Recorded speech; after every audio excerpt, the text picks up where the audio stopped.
আপনারা অনেক সিম কার্ডই কিন্তু ব্যবহার করেছেন, কিন্তু ভারতবর্ষে প্রথম এয়ারসেলই কিন্তু একটা কোম্পানি ছিল যে সেকেন্ড হিসাবে টাকা নিত।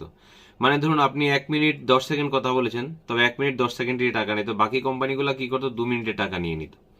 সেম ভাবে এইপিএস এও একটা প্ল্যাটফর্ম আছে যেখানে আপনি জোর জোর জবরদস্তি নাই যে আপনাকে কোম্পানির ইচ্ছে মতো প্ল্যাটফর্মে কাজ করতে হবে। বিভিন্ন এপিএস প্ল্যাটফর্মে দেখেছেন যে কোম্পানি পেছন থেকে যেই ব্যাংকটাকে লাগিয়ে রাখে আপনাকে ঠিক সেই ব্যাংকের প্ল্যাটফর্মে কাজ করতে হয়, যার কারণে আপনাকে বারবার কিন্তু অ্যাপ চেঞ্জ করতে হচ্ছে বা আইডি চেঞ্জ করতে হচ্ছে।